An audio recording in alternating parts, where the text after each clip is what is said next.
Welcome to the Inside Syracuse Basketball Podcast. I'm Mike Waters.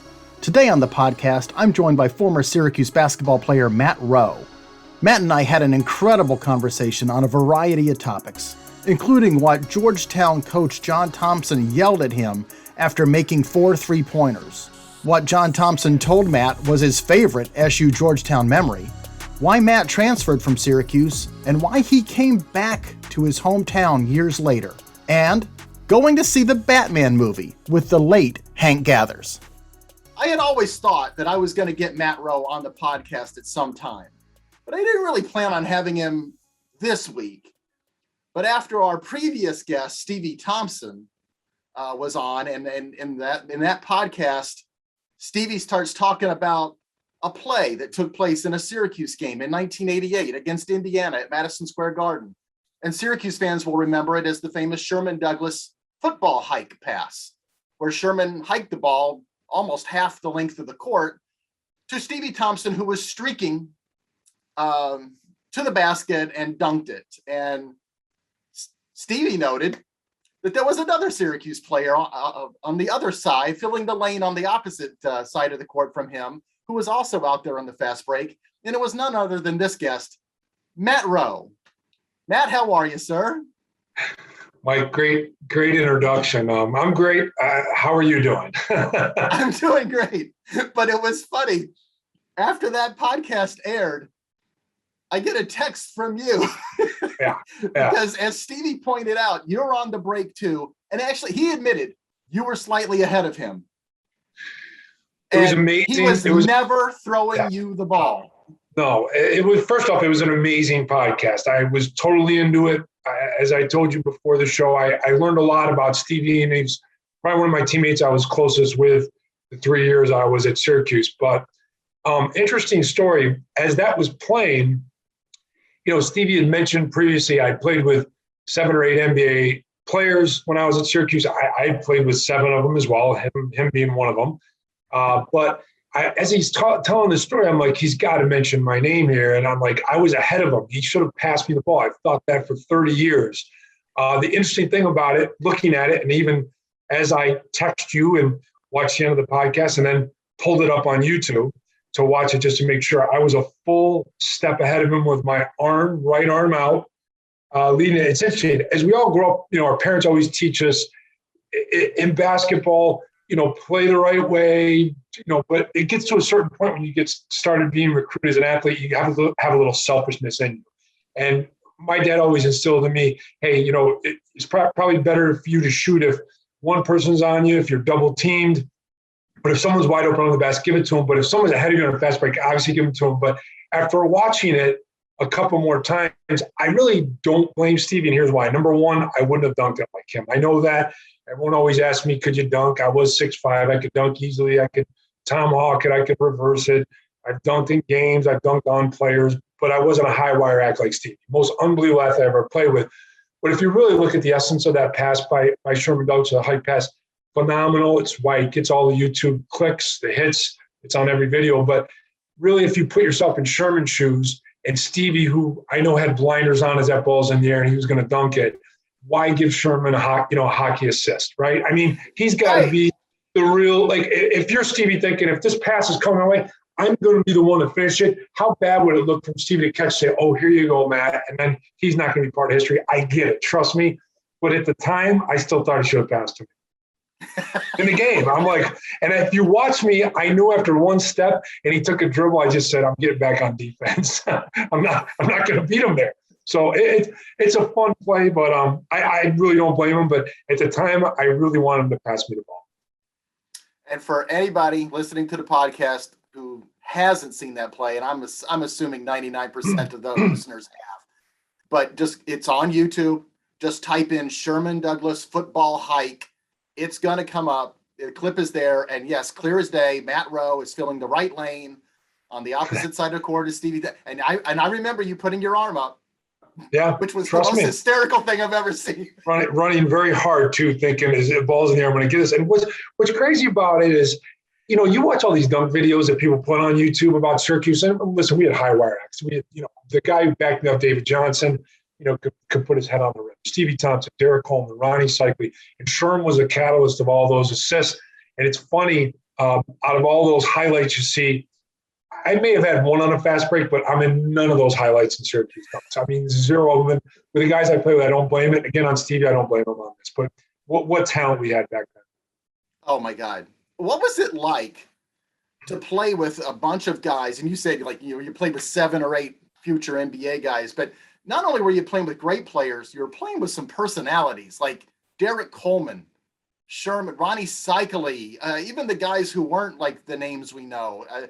Those teams from 1987 to 1989, 90 in there. I mean, you played with some strong personalities, is the way I'll put it. Well, it's interesting.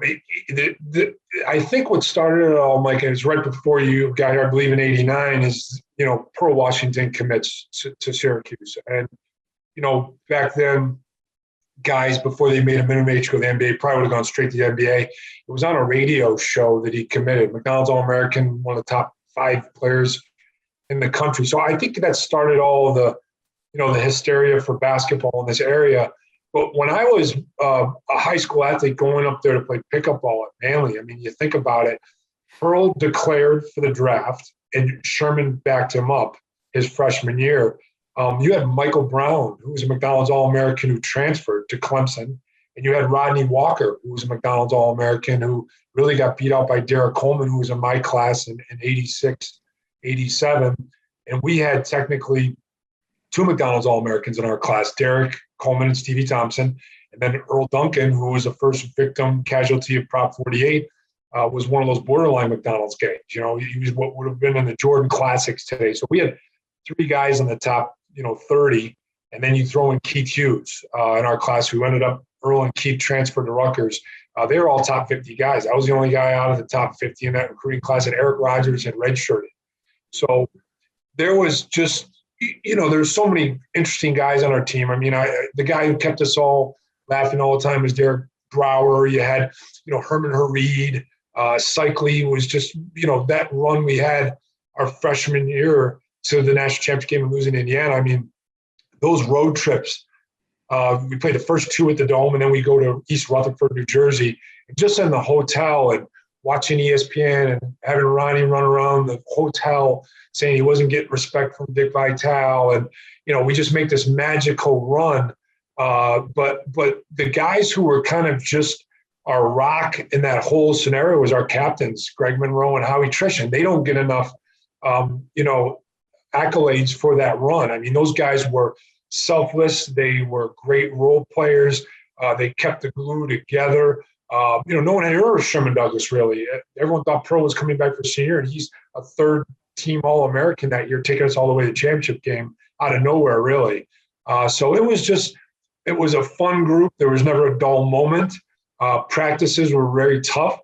I try to tell my kids, and, when I coached at Fairfield, freshman year is hard. I mean, I was like the 11th, 12th man. I fought, scratch and claw just to get into a practice.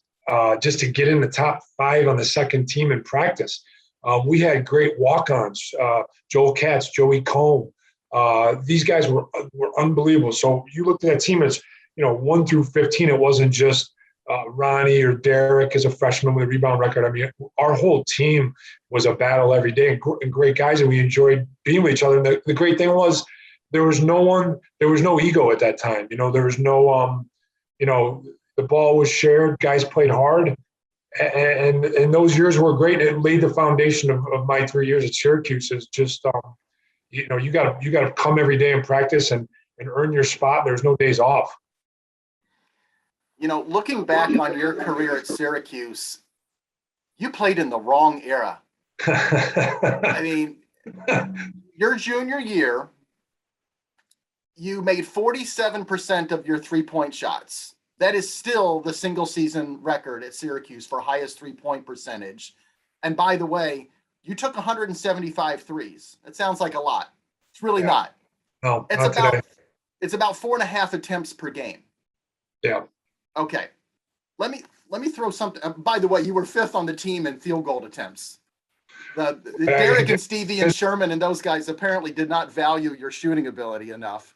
Well, here the threes wasn't that big. I know you're going to give me more stats. Threes were not big then, but again, we can get into it later of why I transferred, but I'm a fifth option on that team. Think about it. So sophomore year, I got Cycli, Coleman, Stevie Thompson, Sherman, myself, and then take out Cycli and put in Billy Owens, who's the freshman year.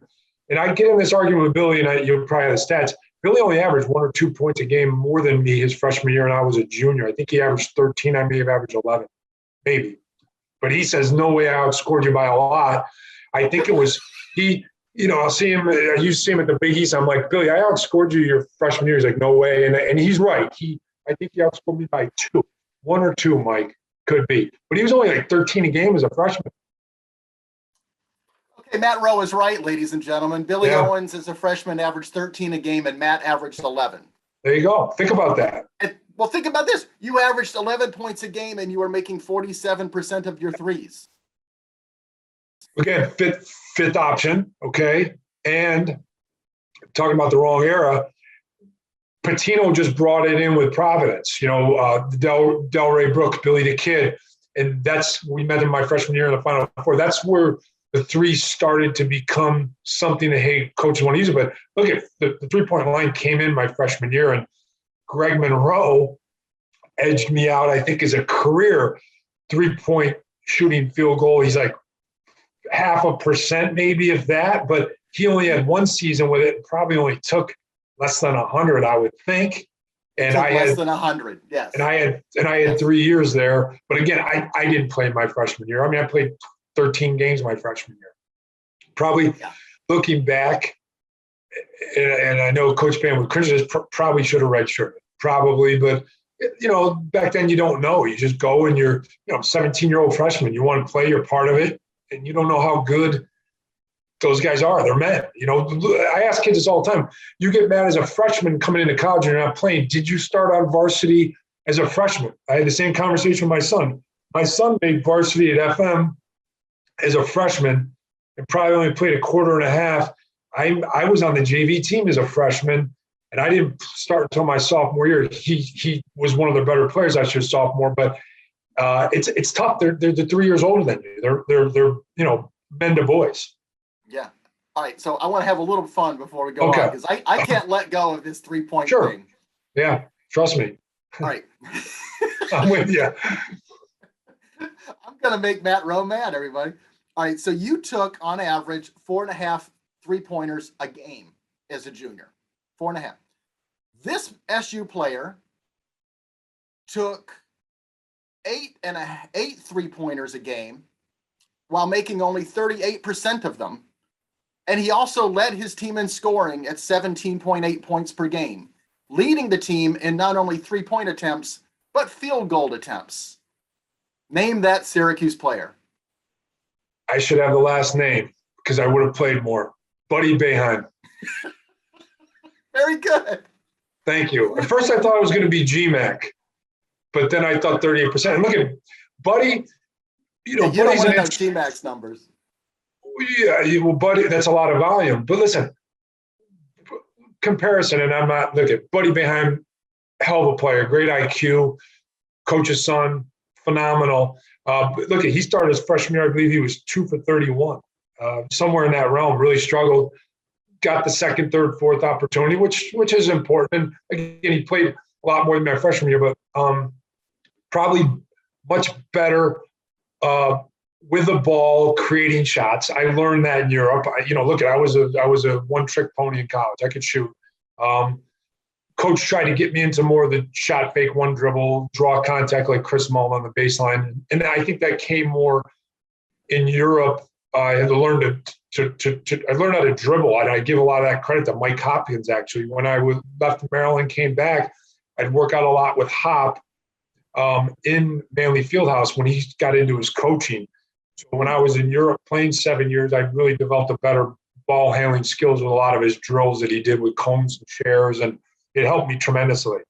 And it's funny because Hop actually lived on my couch for a season before he got into coaching when he was playing over in Holland, and he got cut by the team, and he practiced with my team, and then he came and coached. He was the GA, I guess, at Syracuse. So he lived on your couch? Lived on my couch for about a month. Yeah. In Yeah. Holland?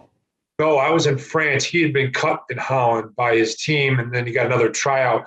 But when I was in Besançon, France, I had a coach who had passed away, Charlie Alfrey. He was an American guy from Long Island, married a French woman, real nice guy. He used to let other players come and work out with us because you only have 7 or 8 pros, and you have what's called esquires. They're young guys that go to school.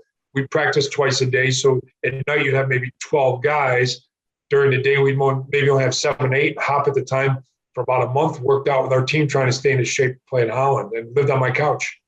Interesting. This is probably back in, I want to, 93, 94, somewhere in there. Before that. 93, 94, somewhere in there. Crazy times. So anyways, back to Buddy. I mean, he's shooting at a much longer distance than I am. He's now the last year, this year's going to be the focal point of the offense, but teams are dogging him. I mean, that 38%, I mean, whether he's coming off COVID or not, he struggled early in the year, and he was down in the 20s, high 20s, and got it up to, 33% to me is my number. I tell everyone's respectable because it's 50% from twos, 33.3, 50 from twos. So he got respectable late in the year. He got caught fire during the NCAA tournament, but look at, he's the first, second guy in the scouting report. I was the 4th, 5th, or 6th, right? Difference. So they're hot on him from the jump. And, he's got more of, more off the ball skills than I did at that age. But a gym rat, and that's what it takes, and again, he's got a shot at the NBA. I wish times were changing, which you're probably going with this. If I could, could have had more shots, more emphasis on the 3. And then, you have a shot at playing in the league, because today it's the 3-and-D guys, and it's the guys that can spread the court if you get in the right team. I thought Andy Rautins by now really probably would have had a 7 or 8 or 9 year NBA career. It's just catching on with the right team. He gets on with the Knicks, and it's not the right team for him. And then guys get on that one foot in the boat, one in the dock. Do I want to make money, play in Europe, or do I want to keep getting cut and play in the G League? And G League and CBA that I played in is not a lot of money. You're living paycheck to paycheck. Sure. Now, in the course of this conversation here, you mentioned that you transferred from Syracuse. Yeah. You had only 1 year of eligibility left, and you transferred to Maryland because you wanted to do more than just be, penciled in only as a shooter. You wanted to do more. Looking back on it, is that still the right move for you?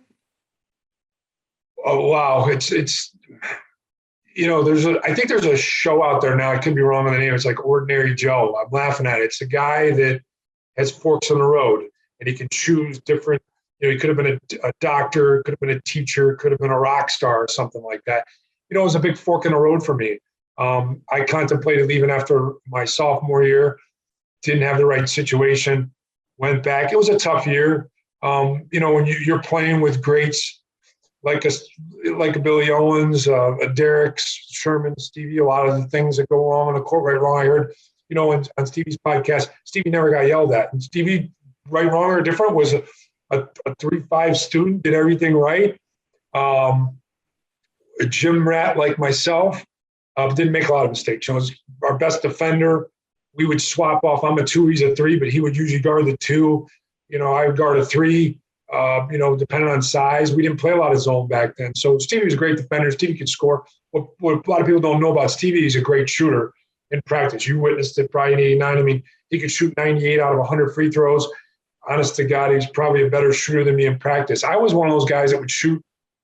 The stats bear it out 1 for 2 in practice from 3, and I'd shoot 1 for 2 in a game. I mean, it was close to a 45 to 50% from 3, and people want to say whether I was open or not. A lot of teams played zone. They play as man, and they're probably doubling down on Coleman and Suckley. So you do get looked, but a lot of them sometimes would be in transition.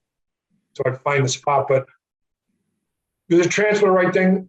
One regret is I think the team I would have come back to, Mike, and you get a lot of grief, I think, for writing about this on transfers that affected Syracuse. I really believe we had a national championship team. Was I traded out, so to speak, for LaRon Ellis. I mean, I don't know. Do we really need another big man on that team? That team needed a shooter. At times, I think they started Stevie at the 1, tried to go big, didn't work out. Started Michael Edwards, moved David Johnson on the lineup. David didn't play a lot for that team at all, and he got a lot of my minutes my junior year with his athleticism, and he could score in transition. But again, I think that team struggled from 3. They lose to Minnesota. I don't know the exact stats, but Tony Scott had a lot of volume that game and not put it on one guy, but they couldn't make any threes. So I think that team has a chance to win it all. But going to Maryland, a lot of people don't know the visits I went on. My first visit was when I left Syracuse was to Northwestern, and Bill Foster was a coach.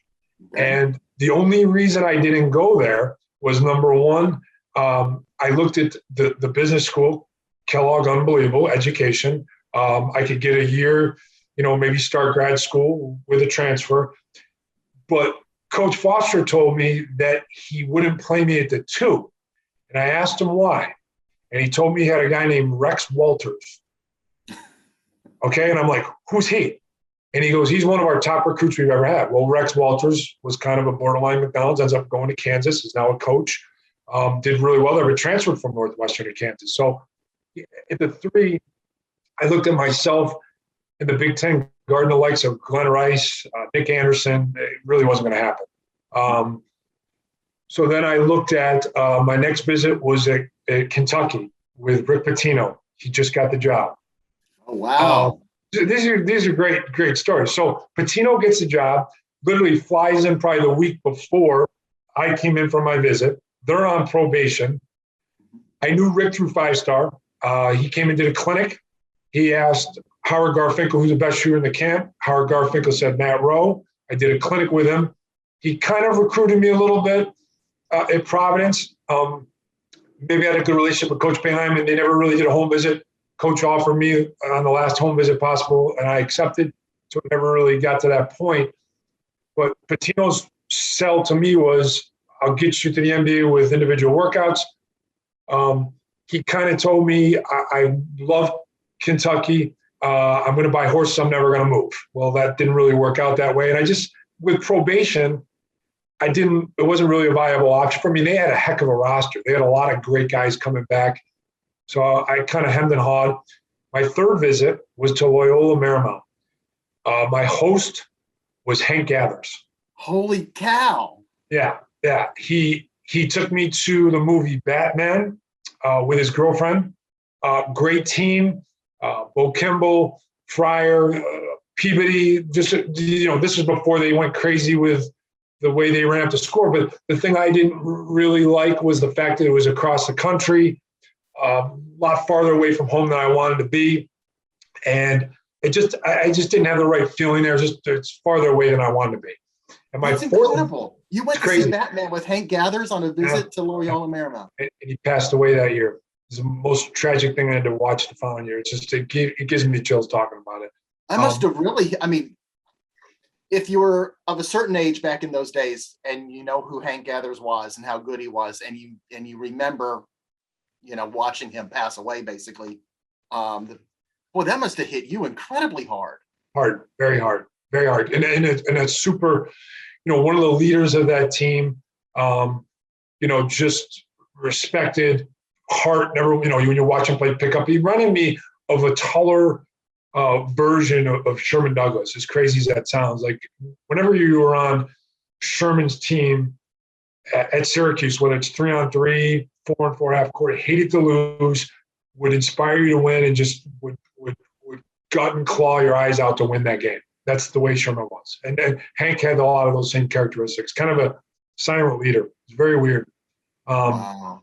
And amazing how that team responded with the run they made in the NCAA tournament, after his loss. But tough one.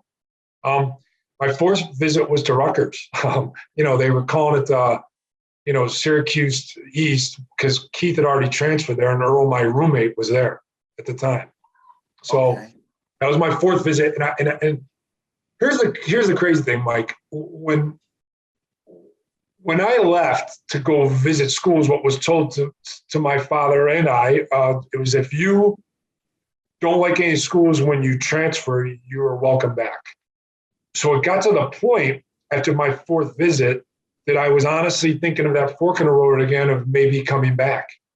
But in my mind, I knew that whether scoring's right, wrong, or indifferent, 10 a game, 11 a game is really not wowing people unless you make it all the way to the end and win it all. You're the fourth or fifth option, and I was going to be the fourth or fifth option coming back with that team. And, guards usually back in that day were averaging 17 or 18, which was what I did at Maryland. Right. But here's the thing. I'm looking at options, and all of a sudden Gary Williams gets hired from Ohio State to Maryland. And we reached out to them. They were very interested. I went down on a visit. Loved the visit. At the time, my sister Amber had just graduated from Maryland. So I knew the campus. I knew College Park. Knew all about Len Bias. Was told at the time from what Maryland thought with their AD and Gary that they were going to get a slap on the wrist from the NCAA, and they were going to pay back the $400,000 and $500,000 they had made from the NCAA tournament the prior year, and that was going to be it from the Bob Wade era, who replaced Lefty Driesell. And a lot of it had to do with the recruiting of Alonzo Mourning, improper gifts, some of the things with coaches driving players to class. There was a lot there of lack of institutional control. So as I'm down in Maryland, I'm getting interviewed by them, which I knew nothing about. And I'm also getting interviewed by Von Schoeneck and King on the Syracuse investigation in 89, 90. So it was a tough time. And so Maryland gets whacked with, almost a death penalty. I'm down there and they get hit with 3 years, no TV live. They get hit with no ACC tournament for 3 years. They get hit with no NCAA tournament. And the crazy part about our team down there is I kind of picked a spot that was going to have an unbelievable team. My redshirt year down there, I'm practicing every day with Tony Massenberg. We played with the Spurs for 12 years. Gerard Mustafa is a sophomore who got drafted by the Knicks first round. He declares the year, my redshirt year, to go to the NBA. It was almost a lottery pick. And the one kid I never knew about that was strictly amazing that when I went down there reminded me of a combination between Derek Coleman and Billy Owens was a guy named Walt Williams, the Wiz. I played in the backcourt with him. And the problem is how bad things got done. Like, he stays, and he keeps that program afloat. He's an amazing player. My senior year, after I redshirted 90-91, we finished fifth, I believe, in the ACC and tie Virginia, beat them at home on senior day. They had Stith, Ryan Stith, and Crotty. And John Crotty and Ryan Stith. And we beat him to tie him. Our ACC was so strong that year, Mike, that Duke wins it all with Leitner, and Carolina's in the Final Four.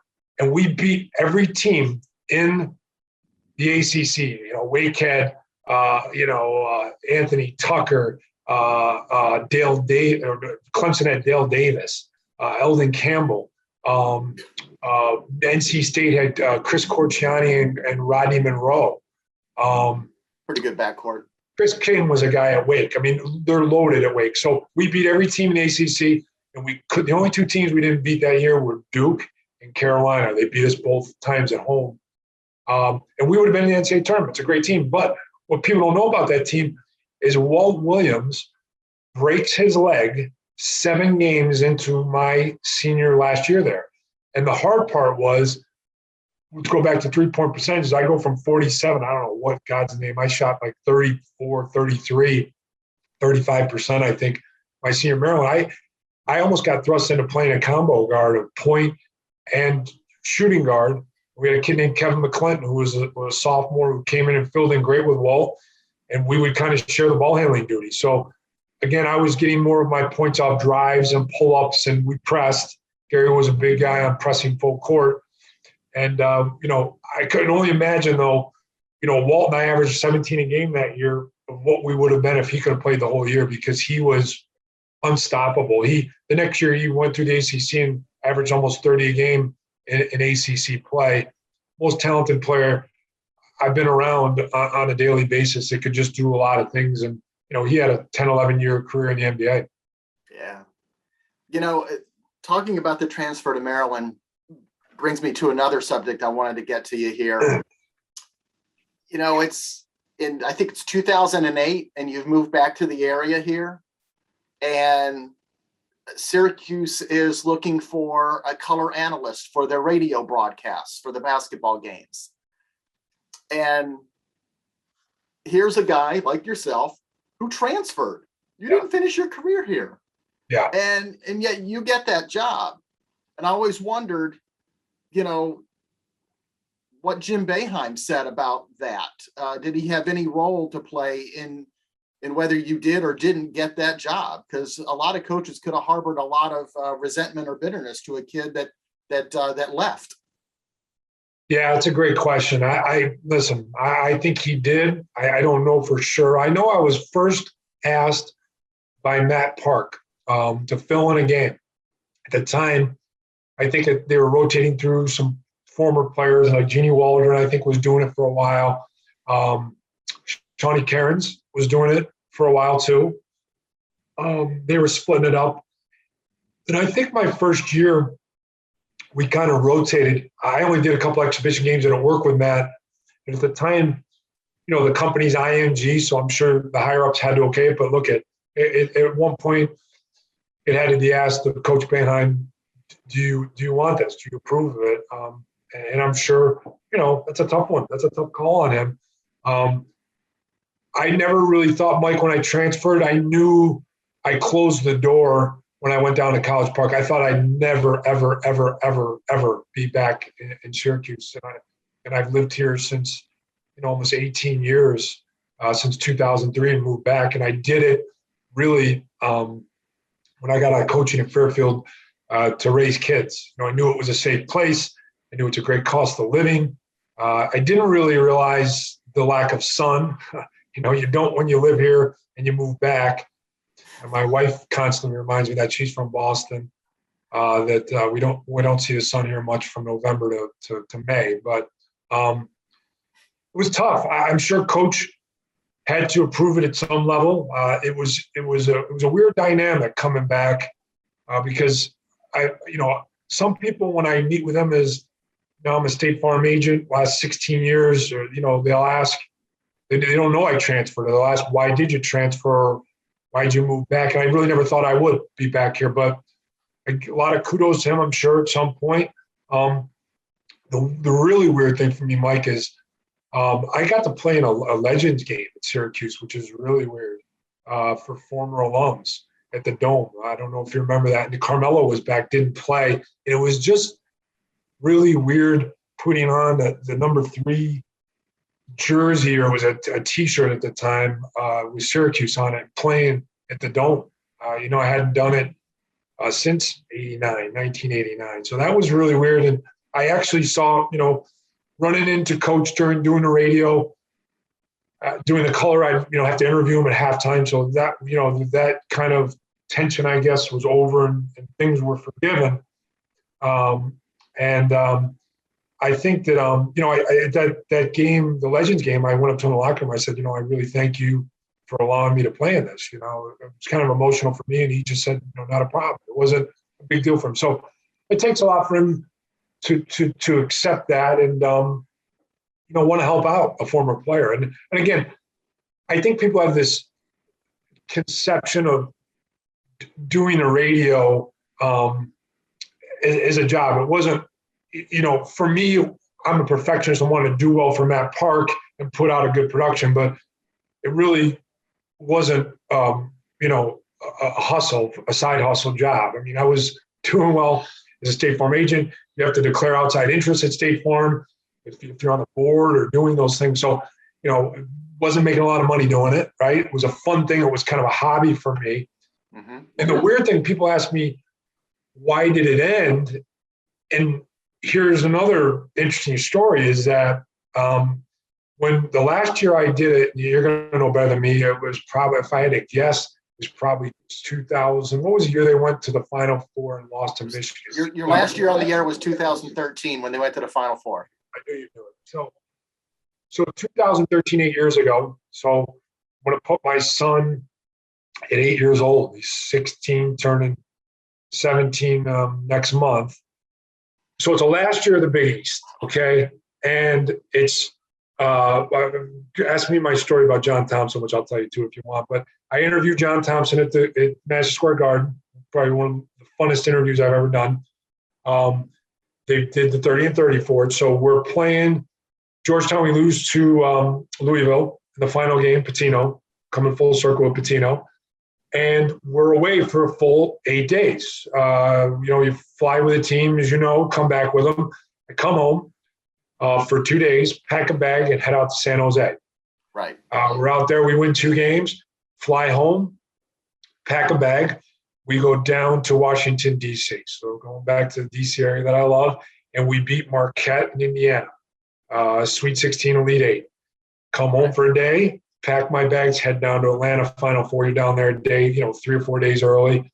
Yes. We play on Saturday, lose to Michigan. And as you know, Louisville wins it all, and they should have lost to Wichita State, right? Wichita State had in the semis. Yes. So Michigan losing the finals. We lose in the Final Four on a Saturday. I pick up my phone on Saturday. My wife sends me a video of my son, Trevor, playing at the Y. He's 8 years old.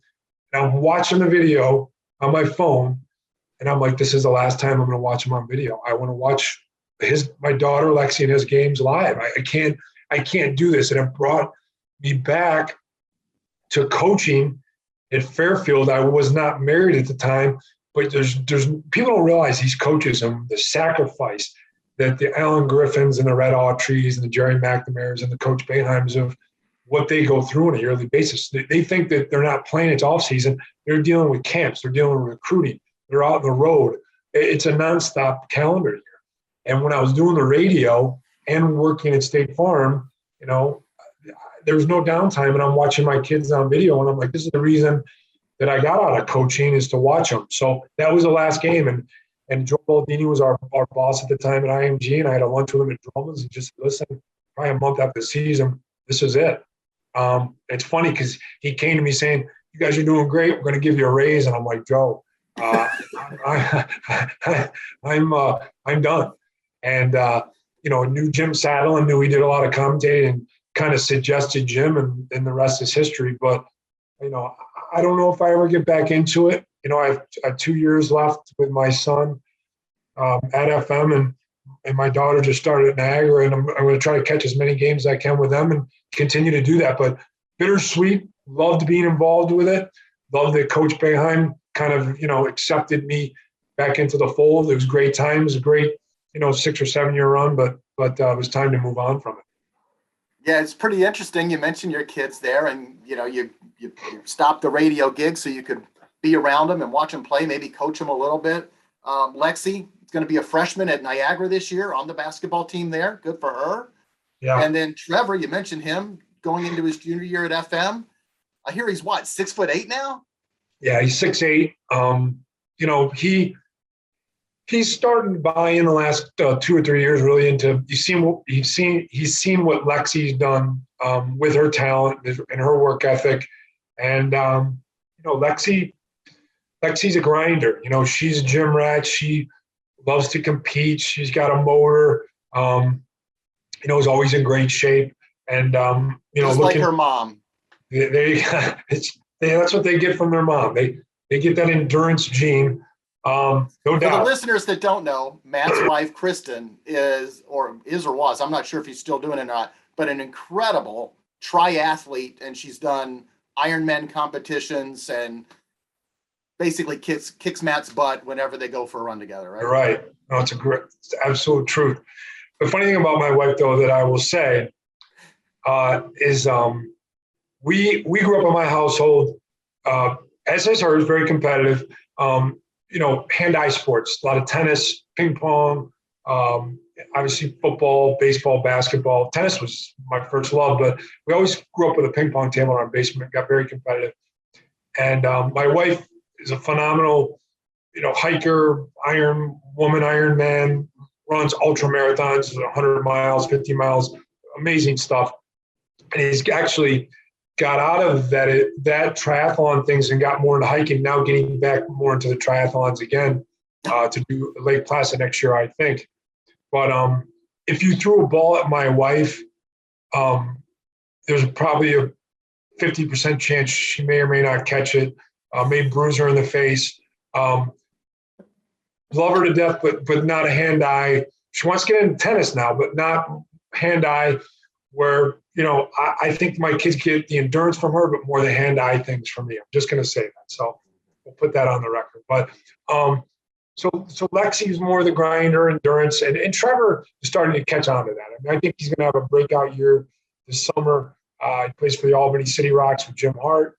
But he's 6'8". He's looking forward to this season and a very hard worker and kind of driven. I think he's a year ahead of where I was at that age. Just because of the height, I think he's more of a scorer. And you saying the game's changed more to threes, I think any college team that gets him will be blessed because, good kid, good student, and a really hard worker. All right. We're getting near the end of the podcast. Yeah. You got to take us home with a John Thompson story or two. I love it. So, year I left Cuse, 89. I asked John Thompson my last question. Meanwhile, I'll preface this a little bit, say, my only, and maybe this is why Stevie didn't pass me on that fast break hike, my only Chevrolet player of the game I ever got was at Georgetown at the Cap Center. It's all we lived for as college athletes. They put it up on CBS. We all wore those CBS hats, CBS banners. You knew covering Syracuse as the beat writer. You knew when CBS was in the dome, right? I mean, it was just a different atmosphere. We were always on ESPN. CBS was nationwide, or we thought during the Saturday, Sunday. So I get a Chevy player of the game at Georgetown. We did lose that game. I think Stevie was upset because I in the first half, I scored 4 threes, and the last one was right in front of John Thompson on the bench. He's got the towel draped over him, and he yells at his team, and I can't use it because there's a lot of swear words in there, that basically this guy doesn't score again for the rest of the blanking game, and calls a timeout right in front of me, and I didn't score the rest of the game. I missed a few, but with Mark Tillman and Mark Bryant, I didn't get much breathing room in the second half. And Stevie, kind of at the end of the game, how he gets his late buckets, and he probably had 15, 16 points, who knows? He's a scoring machine. That's what he did. And he gets on the bus, and I think he got a call from his mom that said, "You didn't get the Chevy player of the game. Matt Roe did.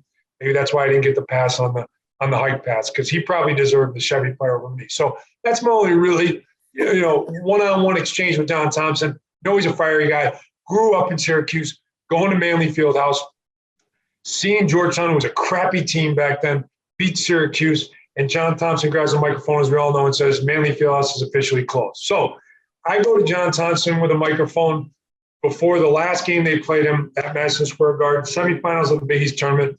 I go to John and say, "Can I interview you?" "Sure." He was great. Gives me like 5-10 minutes. So this is in 2013.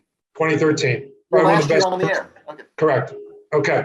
So my last question to John Thompson, and I'm asking the question, John, I didn't call him John, Coach, what is your best favorite moment of the rivalry of Syracuse-Georgetown?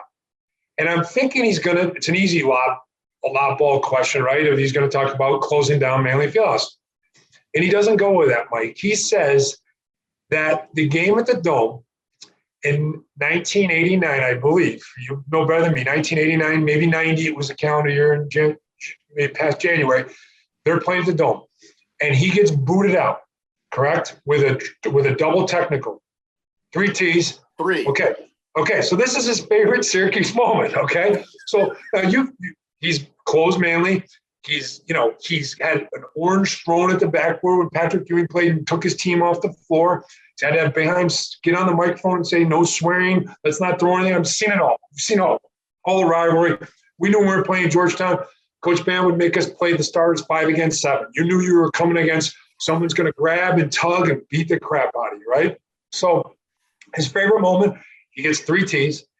He's sitting back in the Georgetown visiting locker room, and you've been in those locker rooms that are absolutely god-awful compared to what we get treated home at Syracuse versus the football visiting locker room. It's just, aluminum and, just lockers and a couple stalls and showers. It's very tight. So he's sitting back there, and he's watching the game on a live feed, and and they're winning the whole way. And all he wants to do is have Georgetown win. That's all he wants to do. And then he tells a story of Sam Jefferson, correct? Yes. Sam Jefferson fouling Billy Owens at half court. And how many free throws did Billy shoot to put it in overtime? 4? I think it was a 1-and-1, and he had to make them both. Made them both. So he's watching this game slowly deteriorate. And all he's hoping for, Mike, is a win. That's all he wants is a win. And I said, why? And he goes, because I'm coming out after the game, and I want to go to midcourt and wave goodbye to all the fans and say goodbye and blow kisses. And he said it never got to happen. And he goes, that's my biggest regret, but it's my favorite moment, but it's the worst watching this game slowly deteriorate and lose it in overtime to Syracuse. It's unbelievable. That's amazing. I can see Big John coming back out of the tunnel. That's all he wanted. To bask. He said not the tunnel, but Mike. He said he was going to half court. Wave goodbye to everybody. Couldn't do it. That's great. That's great. Awesome. That's great stuff. Matt, listen, I knew this was going to be fun. The moment you texted me after listening to Stevie's podcast so I thank you so much for reaching out and then joining us here today. Mike, I want to thank you, and I know you're humble, and you always laugh when I do this, but I come up a lot of times in Newhouse to speak to your class. You always ask great questions. You are the pros. I love watching your podcast. I love Mike's mailbox. I love reading your stuff. Some people think because you rate me as the most valuable transfer out of Syracuse, I'm with you. My father's with you too. But no, you're the consummate pro. You are fair. You ask the right questions. You are not fearful of sometimes getting yelled at. I've been at your press conferences. I know it happens, but you always report the facts and you always do your research, and you are the consummate pros. Syracuse is lucky to have you for 30, 31, 32 years now here, right? It doesn't matter. I'm cutting 32. 32. You're amazing. And maybe it's your Midwestern background, but you are an amazing person and amazing at your job. And I thank you. Well, listen, I appreciate it. And it's always been great talking to you from the first time I probably interviewed you when you were an undergrad at Syracuse until all the way through now. And we probably have so much more in common now as dads of kids and stuff like that. So again, I thank you so much for coming on here and telling some awesome stories. Appreciate it. All right, Matt. Be good. Thank you.